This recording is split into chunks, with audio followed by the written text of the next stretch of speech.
A Golden Wedding by Lucy Maud Montgomery. The land dropped abruptly down from the gate, and a thick, shrubby growth of young apple orchard almost hid the little weather-grey house from the road. This was why the young man who opened the sagging gate could not see that it was boarded up, and did not cease his cheerful whistling until he had pressed through the crowding trees and found himself almost on the sunken stone doorstep over which in olden days honeysuckle had been wont to arch. Now only a few straggling, uncared-for vines clung forlornly to the shingles, and the windows were, as has been said, all boarded up. The whistle died on the young man's lips, and an expression of blank astonishment and dismay settled down on his face. A good, kindly, honest face it was, although perhaps it did not betoken any pronounced mental gifts on the part of its owner. "What can have happened?" he said to himself. "Uncle Tom and Aunt Sally can't be dead. I'd have seen their deaths in the paper if they was, and I'd have thought if they'd moved away it had been printed too. They can't have been gone long. That flower bed must have been made up last spring. Well, this is a kind of setback for a fella. Here I've been tramping all the way from the station, a thinking how good it would be to see Aunt Sally's sweet old face again and hear Uncle Tom's laugh, and all I find is a boarded up house going to seed. Suppose I might as well toddle over to Stetson's and inquire if they haven't disappeared too." He went through the old firs back of the lot and across the field to a rather shabby house beyond. A cheery-faced woman answered his knock and looked at him in a puzzled fashion. "Have you forgot me, Mrs. Stetson? Don't you remember Lovell Stevens and how you used to give him plum tarts when he'd bring your turkeys home?" Mrs. Stetson caught both his hands in a hearty clasp. "I guess I haven't forgotten," she declared. "Well, well, and you're Lovell. I think I ought to know your face, though you've changed a lot. 15 years have made a big difference in you. Come right in. Pa, this is Lovell. You mind Lovell, the boy Aunt Sally and Uncle Tom had for years?" "Reckon I do," drawled Jonah Stetson with a friendly grin. "Ain't likely to forget some of the capers you used to be cutting up. You've filled out considerable. Where have you been for the last 10 years? Aunt Sally fretted a lot over you, thinking you was dead or gone to the bad." Lovell's face clouded.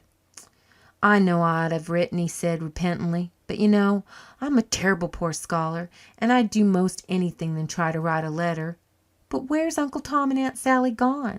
Surely they ain't dead?" "No," said Jonah Stetson slowly. "No, but I guess they'd rather be. They're in the poorhouse."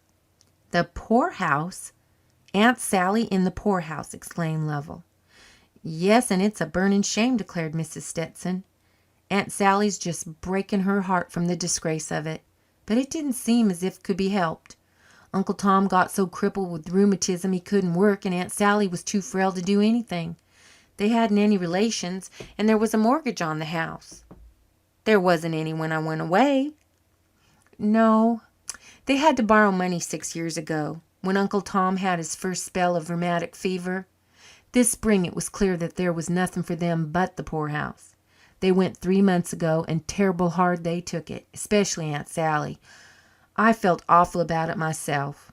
Jonah and I would have took them if we could, but we just couldn't. We've nothing but Jonah's wage, and we have 8 children and not a bit of spare room. I go over to see Aunt Sally as often as I can and take her some little thing, but I don't know she wouldn't rather not see anybody than see them in the poorhouse." Lovell weighed his hat in his hands and frowned over it reflectively. "Who owns the house now?" "Peter Townley. He held the mortgage. And all the old furniture was sold too, and that most killed Aunt Sally. But do you know what she's fretting over most of all? She and Uncle Tom will have been married 50 years in a fortnight's time, and Aunt Sally thinks it's awful to have to spend their golden wedding anniversary in the poorhouse. She talks about it all the time. You're not going, Lovell?" For Lovell had risen. "You must stop with us. Since your old home is closed up, we'll scare you up a shakedown to sleep on, and you're welcome as welcome. I haven't forgot the time you caught Mary Ellen just as she was tumbling into the well." "Thank you. I'll stay to tea," said Lovell, sitting down again. "But I guess I'll make my headquarters up at the station hotel as long as I stay around here. It's kind of more central." "Got on pretty well out west, hey?" queried Jonah. "Pretty well for a fellow who had nothing but his two hands to depend on when he went out," said Lovell cautiously. "I've only been a labouring man, of course, but I've saved up enough to start a little store when I go back. That's why I came east for a trip now, before I'd be tied down to business. I was hankering to see Aunt Sally and Uncle Tom once more. I'll never forget how kind and good they was to me. There I was when Dad died, a little sinner of 11, just heading for destruction. They give me a home and all the schooling I ever had and all the love I ever got. It was Aunt Sally's teachings made as much a man of me as I am. I never forgot 'em, and I've tried to live up to 'em." After tea, Lovell said he thought he'd stroll up the road and pay Peter Townley a call. Jonah Stetson and his wife looked at each other when he had gone. "Got something in his eye," nodded Jonah. "Him and Peter weren't never much of friends." "Maybe Aunt Sally's bread is coming back to her, after all," said his wife. "People used to be hard on Lovell, but I always liked him, and I'm real glad he's turned out so well." Lovell came back to the Stetsons the next evening. In the interval he had seen Aunt Sally and Uncle Tom. The meeting had been both glad and sad. Lovell had also seen other people. "I've bought Uncle Tom's old house from Peter Townley," he said quietly, "and I want you folks to help me out with my plans. Uncle Tom and Aunt Sally ain't going to spend their golden wedding in the poorhouse. No, sir. They'll spend it in their own home with their old friends about them. But they're not to know anything about it till the very night. Do you suppose any old furniture could be got back?" "I believe every stick of it could," said Mrs. Stetson excitedly. "Most of it was bought by folks living handy, and I don't believe one of them would refuse to sell it back. Uncle Tom's old chair is here to begin with. Aunt Sally give me that herself. She said she couldn't bear to have it sold. Mrs. Isaac Appleby at the station bought the set of pink sprigged china, and James Parker bought the grandfather's clock. And the whatnot is at the Stanton Grays." For the next fortnight Lovell and Mrs. Stetson did so much travelling round together that Jonah said genially he might as well be a bachelor as far as meals and buttons went. They visited every house where a bit of Aunt Sally's belongings could be found. Very successful they were, too, and at the end of their jaunting the interior of the little house behind the apple trees looked very much as it had looked when Aunt Sally and Uncle Tom lived there. Meanwhile, Mrs. Stetson had been revolving a design in her mind, and one afternoon she did some canvassing on her own account.